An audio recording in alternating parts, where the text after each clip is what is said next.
Today is part 2 of our Friendsgiving series, and this conversation feels vulnerable.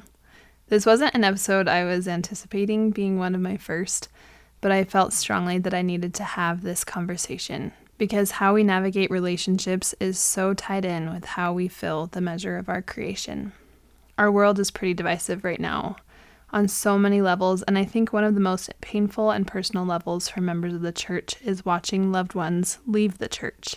Having open conversations with friends and family when they leave may seem like stepping into a minefield, but these conversations have the potential to create meaningful connections too. In this episode, I sit down with a friend of mine who recently left the church to talk through our feelings and how to have a conversation when you disagree on something so important. And for the benefit of both those who are within the church and those who are not, we chose to focus the conversation on the how of having these conversations and less around why she left or why I stay. Nevertheless, if you are a faithful member of the church, it may feel uncomfortable to even sit and listen to someone share that they did leave the church and what they felt about it. Please keep listening. That discomfort is normal, and it is not bad to feel. In fact, in order to have conversations with someone you really disagree with, discomfort should be expected and even welcomed. My prayer is that this conversation may give you some ideas on how to navigate these sensitive topics, whether you are inside or outside of the church, so that you might feel a little more seen in your relationships and have the courage to sit back to really see and hear someone you don't agree with. Welcome to Measure of Her Creation.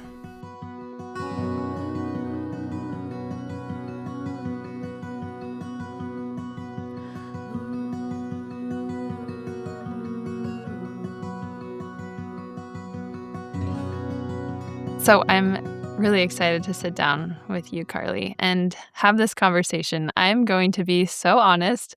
This is our second time having this conversation, but not really this conversation. So we sat down and we recorded for a whole hour. And then after that, I just couldn't sleep that night. And I know that you were not really feeling peace about it either. And so I honestly feel like that's kind of an example of how these conversations might need to happen, is that you have to iterate and reiterate and figure it out as you go. So let me just introduce you a little bit before we jump in, Carly. Carly and I met at the Jerusalem Center at BYU. We had this whole summer exploring Jerusalem and learning about Jesus. And ironically, we didn't actually become that good of friends in Jerusalem. I feel like we were kind of peripheral to each other in a lot of ways. But then in 2020, our mutual friend started a book club and we joined it and we just kind of became soul sisters. And it's funny how you can have such a meaningful experience together previous, but circumstances bring you together in a new way and you have a new friendship. So Carly is the mom of 3. She's actually living in New Zealand right now, which is so cool. And she's just someone that is always learning, always reading. She's a forest therapy guide. And so a lot of our relationship and our friendship has been based in very spiritual things, right? Meeting in the place where Jesus walked. And then this book club has been very spiritual. We've talked a lot about spiritual things in our own journeys. And then recently, in the past year, Carly decided to leave the church. And that is why we wanted to sit down and have this conversation. And I think it's meaningful that our little book club is called Table Talks. We sit down at the table to have deep talks. And so I hope this can just kind of be a continuation of that feeling of just sitting down at the table and being open and honest and real with our life experiences and our feelings. So thanks for being willing to have this conversation, because it's scary for both of us, I think. And I think it's also so important. I'm so happy to be here. And yeah, you're right. It is so important and so scary. And it's, one thing to navigate the conversations when we're just one-on-one or in our group. But it brings another layer to think, oh, what would I want to share with people beyond that? And so I'm glad to have this chance to do it, but people will have to bear with us if we don't have all the answers and if we're not perfectly poised, because that's just the reality of this experience. But I just love Michaela, and so I am really grateful to have any chance to have a conversation with her. And I think we've both been pleasantly surprised with how our relationship has just continued to deepen despite differing on such a huge issue. So that has been really hopeful for me to see, and definitely something we both wanted to share with others, I think. And I think even in the process of brainstorming how we would go about this very conversation, I feel closer to you, which again, I feel like is a hopeful thing to share with other people who are scared to have this conversation with a loved one or a friend. I think vulnerability breeds connection, even if it doesn't mean sameness. And I just love that we can have this wrestle together. It's beautiful. And I want to acknowledge that, yeah, our experience will not be exactly replicated for other people. I think part of what has made this a little bit easier for us is that our values are still very similar.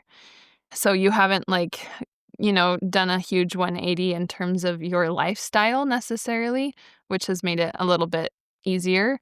I just think we aren't necessarily the golden standard of how you go about this, but hopefully this can just be an example to navigate and not sugarcoat what is hard about this. Yeah, I love that. I think every relationship is so different, and there are so many different intricacies and nuances, but at the root of it, we all just want to connect with each other.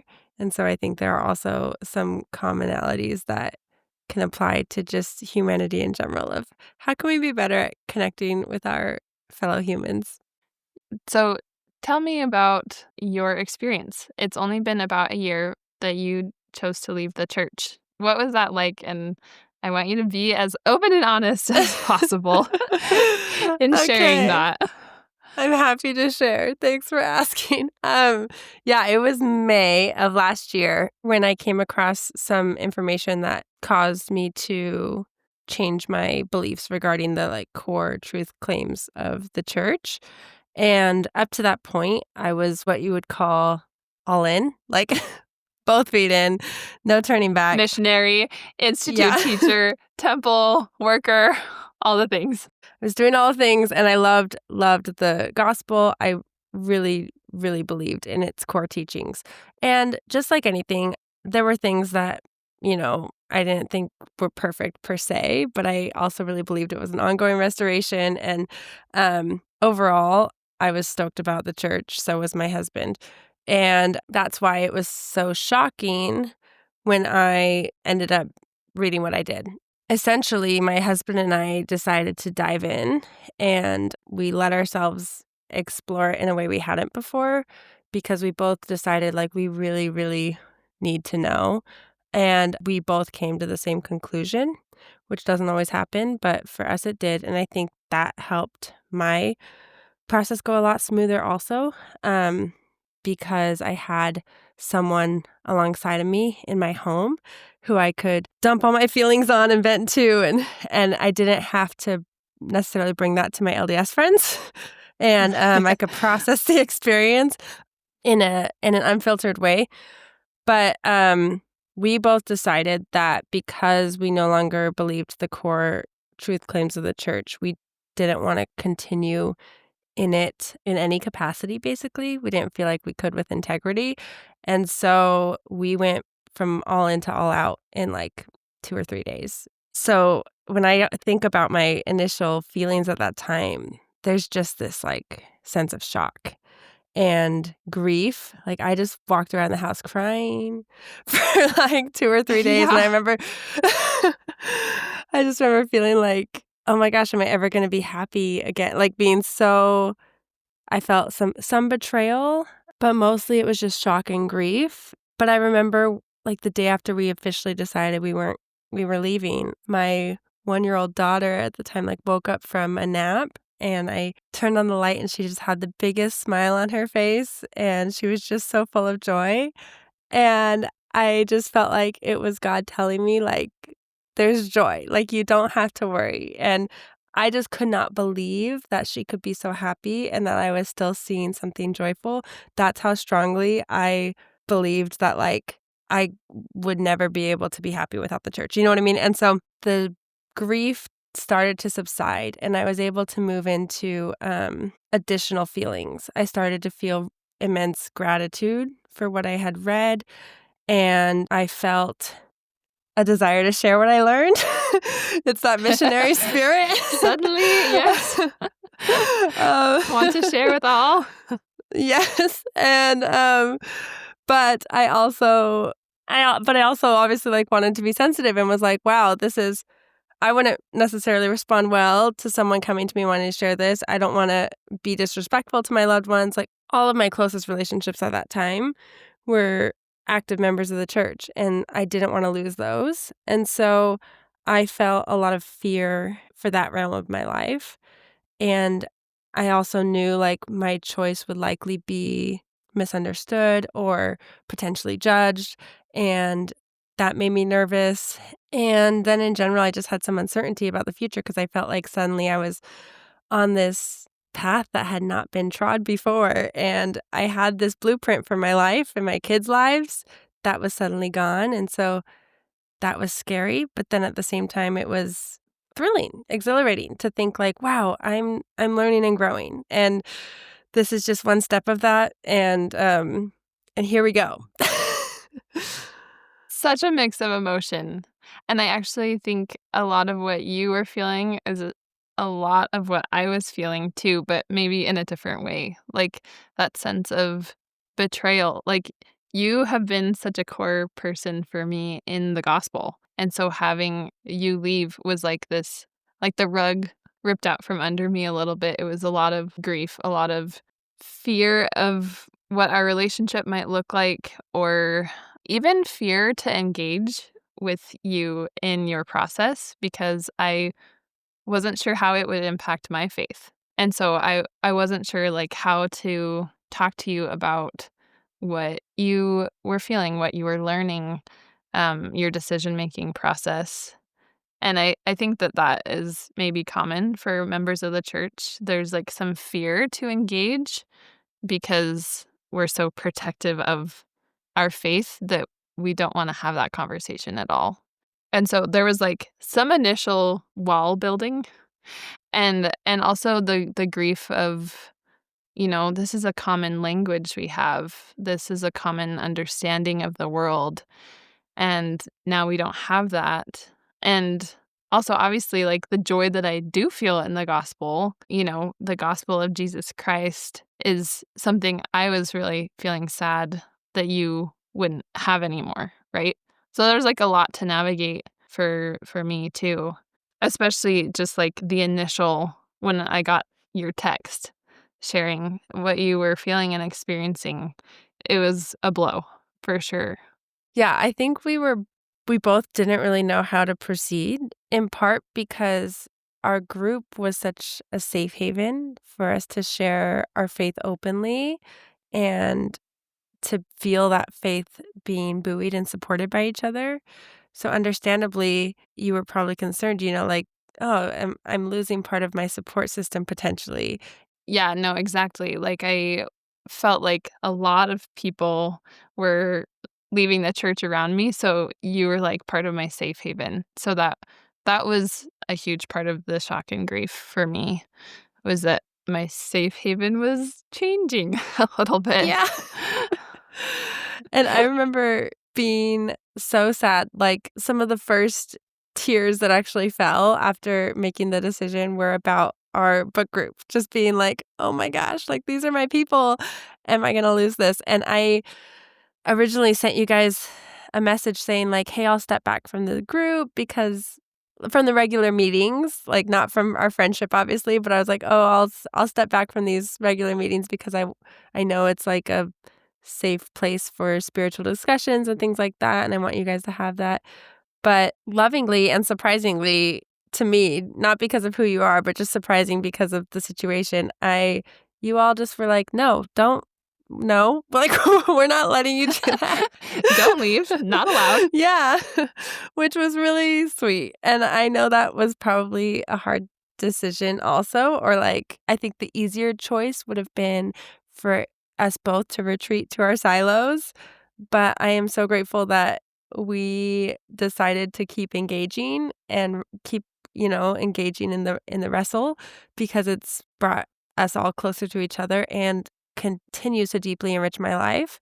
And that's the thing, is like, even though our faith paths have diverged, it's amazing that like so much of the support I felt from you all before, that hasn't changed, and we can still be that for each other today, which is cool. Yeah, I think it's interesting to navigate the grief that came up. And then I kind of felt some immediate guilt as well, that I didn't feel like immediate, I don't know, empathy, support. Like I was kind of in my own grieving, like inwardly.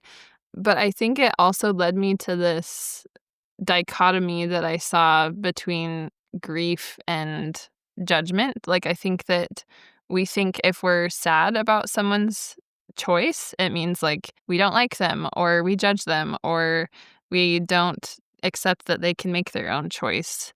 And that was kind of a process that I was going through and still kind of go through is, oh wait, grief can stand alone. Grief can be a part of the experience, even though it doesn't mean like a lesser love for someone. You can still feel this grief. You can feel pain, but it doesn't necessarily mean bitterness or anger towards the person. I think that's a discomfort that we're not accustomed to sitting with. I think, like you said, it feels really comfortable to go to our silo, to go to those who agree with us readily and just sit in our comfort and feel really validated about our stance. But engaging in the initial conversation, but then also engaging in the continuous conversation has required us to sit in discomfort in a very intentional way. And I admire you especially for that, because you are one of 4 women in this group, and you are only one that has left the church. So you have to sit in discomfort a lot. So do we, but you specifically, because you are different from us in this way. And tell me how that has been to sit in that discomfort. How have you navigated that, where it's easy to like jump to bitterness or jump to isolating or retreating? There are definitely roller coaster moments with it, like, For where sure. I'm better at it or worse at it, or, and I think for me, what's helped so much is just focusing on our shared values and shared history. What really struck me the other day before one of our meetings was this realization that I didn't necessarily want everyone or need everyone to agree with me, but I wanted you all to know me. I wanted to feel like I knew you and you knew me, and that's true, like closeness and intimacy and friendship and vulnerability is to know and be known. And that helped a lot, where it didn't become like every conversation is us trying to convince each other of anything. It was just like, let's share ourselves and come together over that. Which has to be a choice every single time. Like the choice to say, I went to the temple this week and had such a beautiful experience. Still knowing that you don't believe what happens there necessarily, but you support that I believe that. And so you're willing to sit in that discomfort. Or like you presented this recent project that you've been working on, which is the post-Mormon pen pal, where you you write letters to other women who are experiencing this transition, this struggle that you are in right now.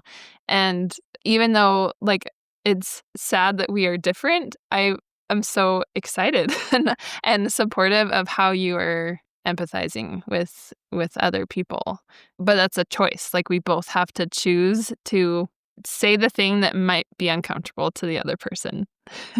Knowing Yes. that there's trust that we're building by being authentic rather than just putting that part of us aside to make peace. Totally.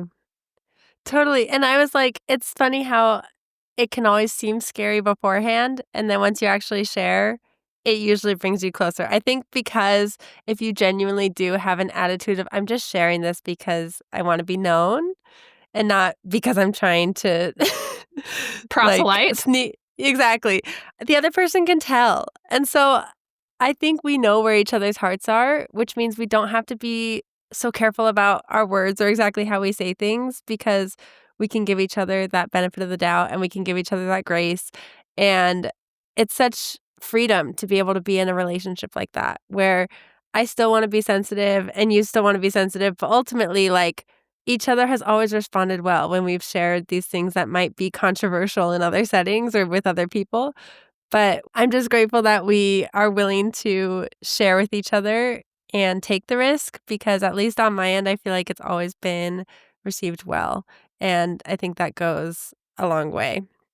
Have there been moments of resentment or anger or bitterness towards maybe your friends, but also like the church in general? I think that's like one of the hardest things to navigate when someone leaves the church. For them, I imagine, is like, whoa, I've made this choice and look at all these years that I've devoted to this and I can't be the same with these people and is a natural feeling to feel bitter or angry or resentful. What has that been like to navigate in friendship and in Yeah. general? I think the bitterness is normal and I tried not to demonize it, but I also didn't want to live there, not to protect the church, but to protect me. And there's a quote by Glennon Doyle that says, rebellion is as much of a cage as obedience is, because they're both reactionary ways of living. You're reacting to someone else's path instead of creating your own path. And so I knew that I could just like take everything from the church and go do the complete opposite and make it very black and white that the church was all bad and leaving it was all good. But that would be just as limiting as the strict, adherence to it. So I really tried to find and remember the good in the church and focus on that when I'm interacting with my friends in it because ultimately there is a lot of good in the church. And I was really happy. It's not I didn't leave because I wasn't happy, like, it was a great place for me. And so it helps me to remember, like, it's not black and white. There are a lot of amazing paths to take in life, and the church can be one of those paths in my beliefs. I think if it got to a point where I felt like specific teachings of the church or things like that were harming you guys, that can be difficult, obviously. Which is some people's experience. Right. And I think that is partially why there hasn't been as much conflict with us because you guys are happy and doing well. And so, yeah, I think that can bring up additional challenges though, if that's ever the case. But for the most part, I just feel like there's good and bad in every belief system. And I think our job as soul sisters is to be like supporting each other on our journeys and to be helping each other find the good on their paths and not dwelling on the negative per se. Even if grief is a part of that, right? Right. Because support and grief are not mutually exclusive. You can Yeah. feel a lot of support and love and still feel sad about that difference. Again, sitting in that discomfort. But I think something that you did very early on for yourself, but also in our friendship, was identifying the values that you would stick to and and really believed in leaving the church. Like Yes, you don't believe the core truth claims of the church, but you do believe in family and in loyalty in marriage and in an afterlife and a loving God. And there are certain things that you will keep core to you. And in finding that for yourself and then even sharing that with me and with us as a group helped me to see where we could continue our connection that is still based off of basically the same stuff, the same core Totally. values. And I think that is a really helpful thing to do with any friend or family member, loved one that chooses a different path religiously or even a different path in general is to find those common values that still bring you together and still kind of inform meaningful connection. Totally. I love that. Let's talk about some common pitfalls that maybe we wanted to fall into, we did fall into, what we observe other people fall into. What are we feeling here? What are we experiencing? I I think, yeah, go ahead. I feel like the biggest pitfall for me was, making assumptions about what the other person was thinking. I'd been an active member of the church before who had friends leave, and I'd processed it with you guys, and you had processed loved ones leaving with me, and so I had this treasure trove of comments to that I could pick and choose from to find anything Yes. that might be hurtful or whatever, and, but none of you ever said any of that to me, like, about my experience and about me, and I knew that, there was a good chance you were all thinking it still, but I was like, I shouldn't assume, and even if they are, that's, like, kind of like, so what? But, like, that's your experience, and that's my experience, but I think a lot of times our loved ones aren't thinking what we assume. They're not thinking the very worst of us. So I had to really just remind myself over and over again, don't assume they're judging you. And I think that's true for being in the church too. Like I feared the judgment of my friends who left. Oh, they're gonna think I'm naive. They're gonna think I'm uneducated for being in the church or whatever. And Deceived. like yeah, Yes. exactly. And that's not helpful either. And so I think that's a huge one. Yeah, I think I definitely lean to that assumption of, oh, they think I'm naive. They think I'm too like goody two shoes, kind of blind. That's the fear or the assumption that I make about people who leave that look at me that in the church, right? That I'm not really or I'm caged or I'm not living as fully as I could because I'm living certain standards that are in the church, right? Like those are some of the fears of judgment that I project onto people that have left, which may be true sometimes, but it's that silence or that not having a conversation about it that those assumptions can fill in the gaps and build resentment where having a conversation could help. But also, I think your point is so true. Like, what if we do judge each other sometimes? Big Are deal. we free? Yeah. Are we free from judgment in any relationship? I don't No. know. I don't think so. Yeah, and I think, like, the best thing we can do with that reality of, like, "Oh, yeah, we are gonna judge each other."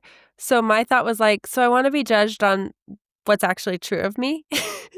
So I think it's also about, like, asking questions about each other's experience and sharing your experience with the other person so that related to assumptions, I also wondered what you all might be assuming about my life choices now or things like that, and I didn't want there to be this huge gap. I didn't want there to be silence because then we kind of do fill it in with our worst fears for the person and for each other. And so I think a big way to fight back against assumptions, obviously, is sharing accurate information. And that accurate information still might be sad or upsetting to the other person, but at least, like, it's true. You know what I mean? And at least we're coming closer together in terms of being known.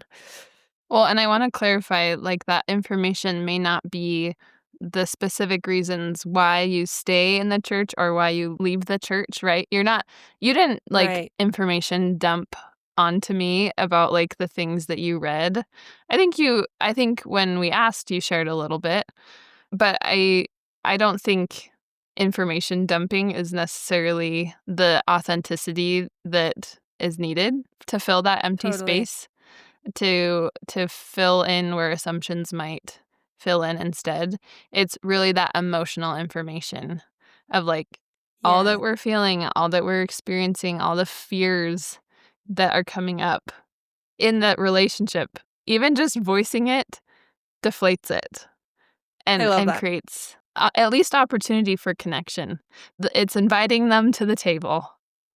Yeah, I love that. It's so true. It's not like, "Hey, let's bring all our best points and debate each other." It's like, Yeah. "Let's talk about our experience and our values and our fears," and it's always so much easier to connect that way. And it's not to say that if you have friends or loved ones who do want to engage on a debate level or whatever, I'm not saying don't do that if you don't want to, but, like, I think it's like you wanna have the consent of both sides before engaging in that. It will go much better if everyone's on the same page about, "Oh, what we're here for." But just for our normal conversations, no, I'm not showing up to a phone call.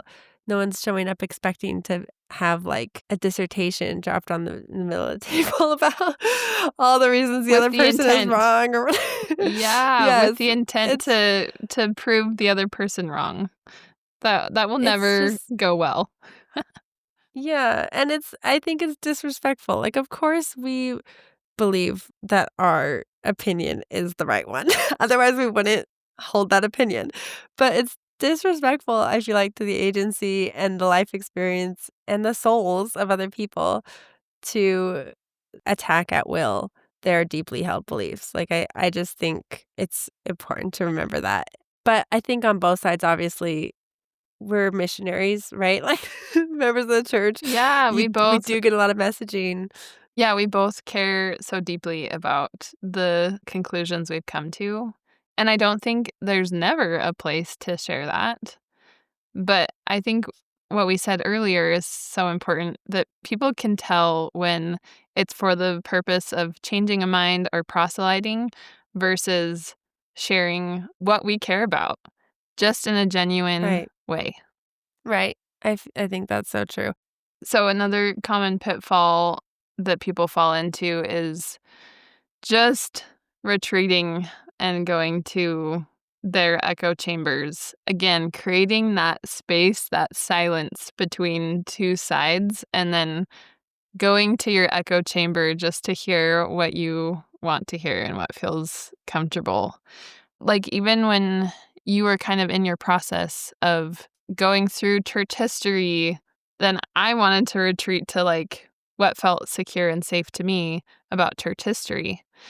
I came to a point where I read some of the things that you were reading too, and it's interesting, we came to, like, our own separate conclusions about that, right?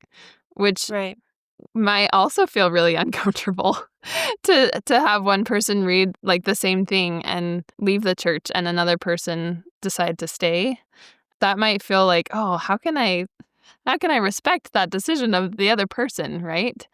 And I think retreating to that echo chamber of just like, "Yeah, yeah, I'm right. They're crazy, they're wrong," will never benefit that connection or respect of the other person. Because Right. when you retreat to the echo chamber, it's almost diminishing the humanity of the other person, where we start to objectify the other side as an other, as even like evil or bad, rather than like, oh, they are a human having a human experience and they are worth treating as a human. Yeah. Rather than an object in our way or an object that could take us away from what is secure to us, right? I think retreating to echo chambers just lends to objectifying. That is such a good point, and it just as you were talking, it made me think about another, I think, common pitfall, which is associating the person with the organization or with the whole, like, the LDS or ex-LDS world. Like, I think there are issues in both of those realms that people could rightfully get angry at. There's, like, I don't know, just pitfalls that organizations make, and the culture of ex-Mormons, has issues.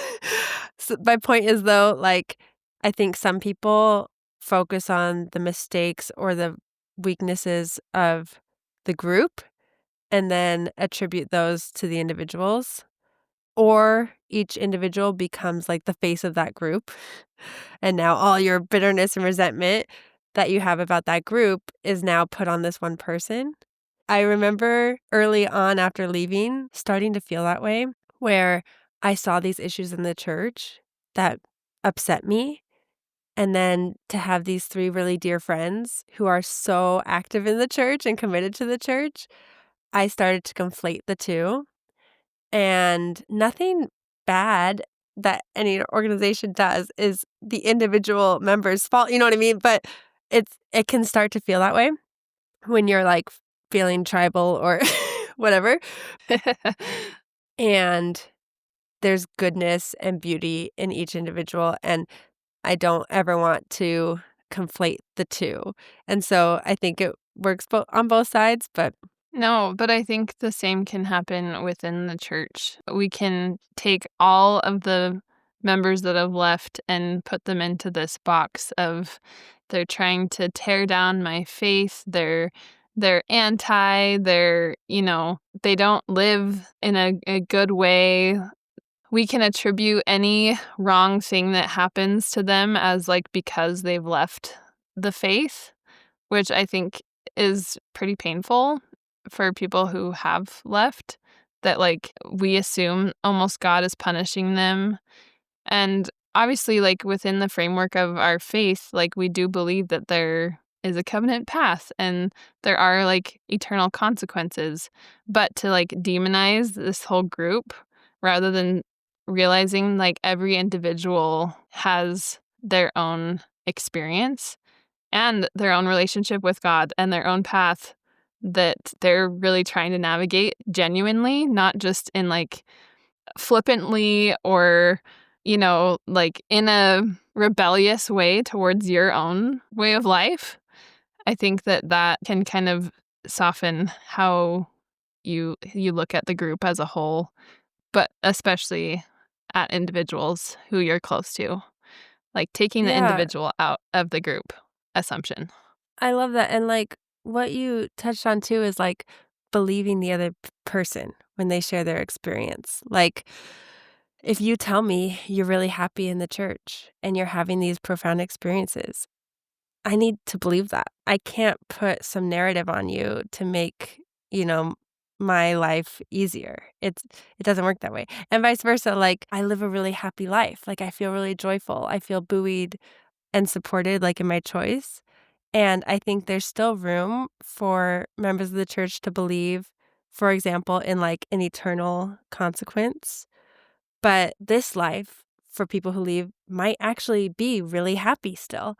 And and, like, we can't say, "Oh, no, like, you're gonna have a miserable life," because that's just not true for most people who leave. And so I think there's still space to hold the belief in, yeah, like we talked about, eternal consequences, things like that, and vice versa, if people outside the church look at members and say, "Oh, they're brainwashed," or whatever, like, but if they're telling you, "I'm thinking through this deeply, and this is my experience," like, we need to believe each other too, if that makes sense. Definitely. Well, and I think another common pitfall in just having these types of conversations, and maybe like we're even noticing this in ourselves. I feel pretty comfortable right now. But I think when we first recorded, we were both pretty nervous because we didn't Yes. want to like say the wrong thing or offend the other person. And I think our nervous systems can really kick on when we are maybe feeling threatened by someone else's different point of view. And this goes for differing points of view religiously, but also politically, or even just other opinions. we can perceive threat, and therefore our nervous system can kick on in a way that, our heart starts beating faster, we start to sweat a little bit, our faces turn red, and maybe it makes us say things in a way that we wouldn't say them if we were in a calmer state. And so I think if you want to engage in this type of conversation, it's worth going into it in as calm of a manner as possible. If you're going into it with tension, with defensiveness, with my way is or the highway and or my way is threatened here, if I try to listen to the other side at all, then it will be really hard to have a calm and connecting conversation. So maybe try it again and again, like we have in this podcast, right? Like, or maybe say, hey, I want to have this conversation with you, but I'm really nervous. Yeah. Acknowledge that. Acknowledge that this is hard. I think that's so important, and even, like, mid-conversation, because as you said that, I was like, "My heart is beating faster right now," and do you know what did it? Was, like, I could tell I switched into this space just with my last comment about, "We need to believe each other. If I say I'm happy, I want you to believe I'm happy." That is a point that is tender to me. I can tell because this whole conversation, I've been chill and then my heart's beating fast. And you could probably pick up the tone changed a little bit. And it's because I had this feeling of like, this is a message I want to get out to the members of the church. Like, you can be happy. Believe me, Please I'm believe happy. us. I know because it feels, I mean, I'm sure both ways. It feels very invalidating. It can to think that someone like thinks they know better than your experience, but my heart was beating faster. And so just even as Michaela was talking, to share an experience in real time, I was like, I'm going to take 3 deep breaths. And I did, and it helped. So even if you're just noticing it as you talk, take those deep breaths. It works. Take those deep breaths or even like take a step back. Like, hey, can we continue this conversation later? I really want to Yeah. have it, but I'm a little dysregulated right now. Yes. Because it is hard to hear when someone else believes differently from you. I don't know what it Right. is about our human brains, but it feels very threatening to not Totally. have sameness, right? Like we are tribal, we are comfortable in sameness. And so being able to practice discomfort in not sameness and Yeah. regulate yourself when you might hear something you don't love, but you want to engage in it anyway, that takes practice and honestly willingness on both ends. Like I want to acknowledge that us having this conversation is a choice we're both making to engage in it. And I think that sometimes, like, I hope people listening will want to make that step, but, your family member that left might not want to have this conversation, or you might really struggle to have this conversation. Like, it takes both sides making this choice to wrestle with the intent that, like, we might never be the same, but we want to be known. As you said, we want to be known, we want to connect, so we will sit in the discomfort together. I love that. It's so important. So I feel like we've talked about a few things already that might be helpful, but I really love the theory that you've brought up, and I actually have learned as a therapist as well, which is the ring theory. And the ring theory is essentially the idea that when you are going through something hard, you dump outwards, like out of the situation rather than inwards to the people that are going through the hard. So, if there's a death in your family, you dump out to your friends or coworkers or people that are not as involved rather than dumping inwards towards the people that are going through the thick of the grief. And so, yeah, how has that applied to you? And I'll share how that has applied to me. But yeah, like how can we like dump outwards to relieve some of the pressure in order to have good conversations with each other? Yeah, I think this is so important because there are going to be feelings that come up that we need to process and pain or things that maybe were said that were hurtful, that didn't mean to, you know what I mean? Or thoughts we're having that are maybe not super charitable towards the other person. And we need a space to process that because so much of that is rooted in our experience and actually doesn't have that much to do with the other person anyway. And so for me, that's where like having my spouse leave the church with me, that's been so helpful because he's someone I can go to. I know he shares my beliefs and he's also like an external perspective and can help me regulate and maybe see another side of things, but it doesn't feel threatening because he's outside the situation. And I think when we don't have that, I think we have more of an urge to blurt out all those feelings to each other. And that is not necessarily helpful. We talk about how important vulnerability is, but vulnerability and honesty isn't just being cruel to each other. You know, like there still needs to be discernment in how we engage. And I think that helps a ton where like, okay, there's someone out here who I can vent to.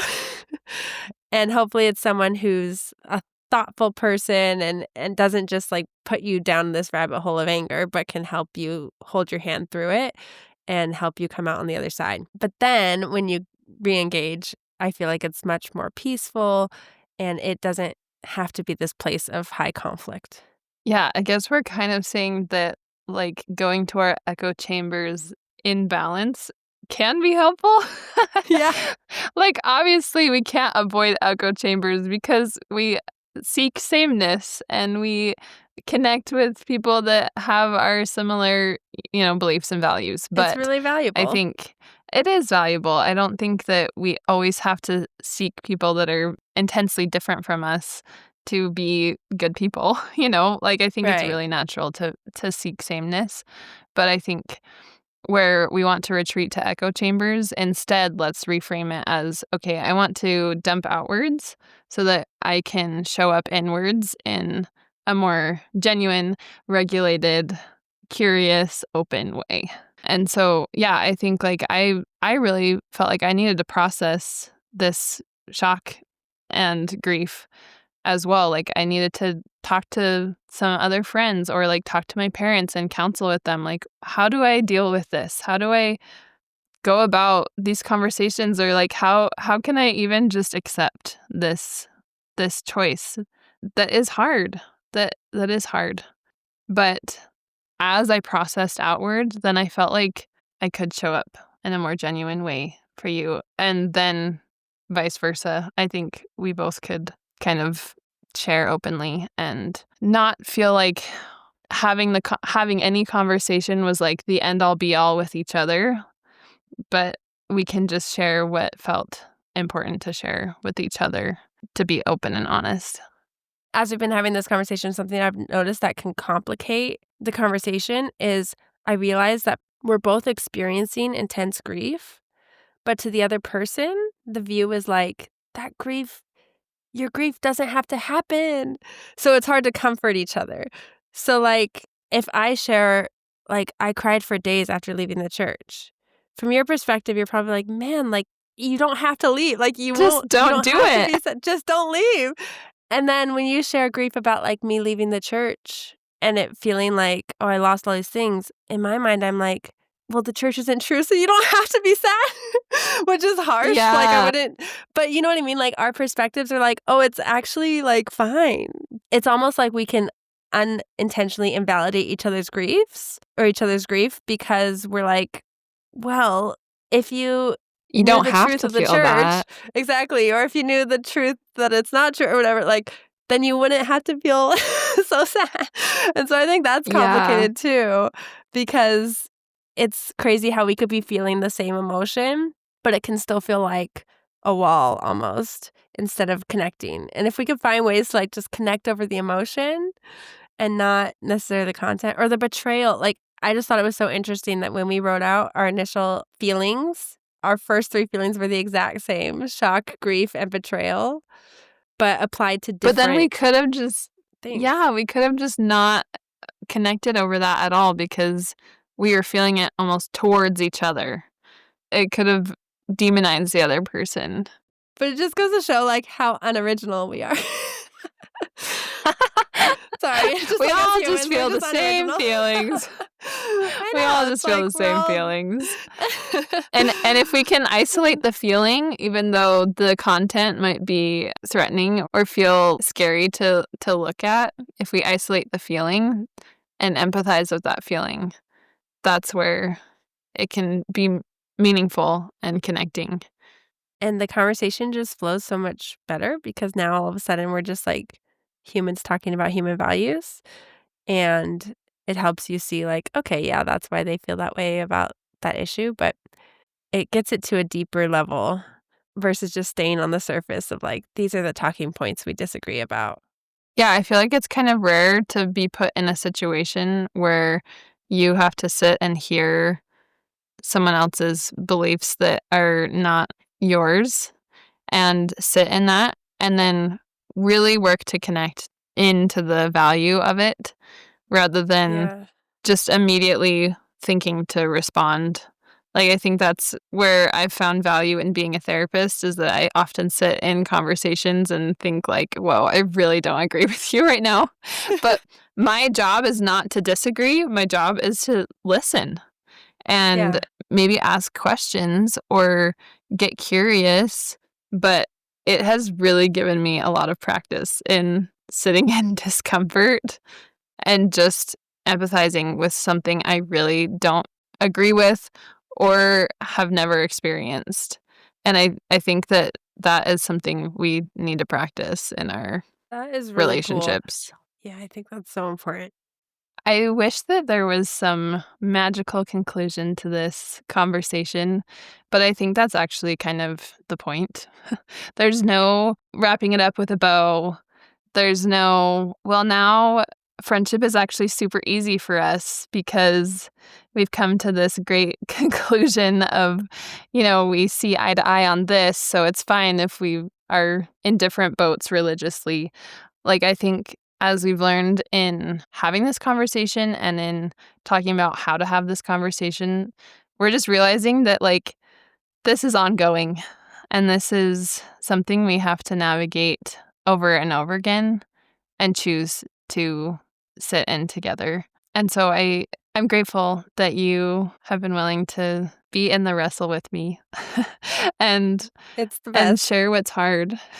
Yeah, and I think, like, just one more thought I had too is, like, this is the hard part, right? Like, but also a rewarding part, but, like, these conversations can be challenging, but also to share, like, we also have, dozens of other wonderful conversations that feel light or feel easy or feel fulfilling and joyful. Like, this is an important part of any relationship, but it's not the only part when paths diverge.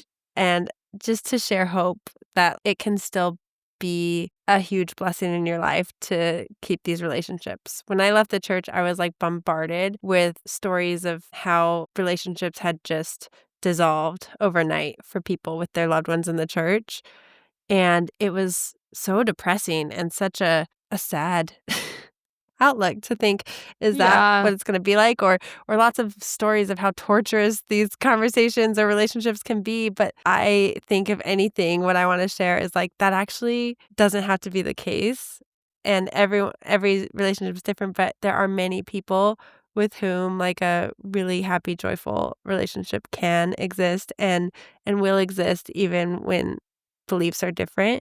And so I think that is, like, one of the biggest things I'd wanna share is just, like, speaking as someone who's totally on the other side religiously, like, I genuinely get so much value from these friendships with these women and with my other loved ones in the church because we still do have so many shared beliefs and shared values and shared history, and we support each other, and there's actually nothing about them being in the church that should get in the way of that, right? Like, I'm so grateful it hasn't because just really grateful to have all those loved ones still in my life, and I feel really lucky that that's been the case for me because I know it's not the same for everyone, but I think part of what we need to do is, like, share hope with people that it's possible. Yeah, that this isn't the crux of every conversation we have. We have so many so many conversations that are just, like, silly and fun and deep, and, like, we still have a really deep relationship. We talk about so many things that we're challenged by, that we're excited about, and this comes up, but it's also okay that it is Yeah. there, and it can coexist with so many other wonderful things about our relationship. So I do hope that this gives hope. Yay. This has been awesome. Yeah, thanks so much, Carly, for coming on the Of show. course. I appreciate it.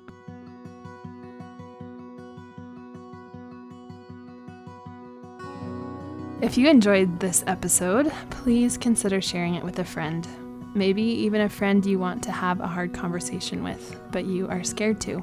Let this be a catalyst. Please also subscribe, follow, rate, and comment so that my podcast can reach more people that might benefit from its message. All my love till next time.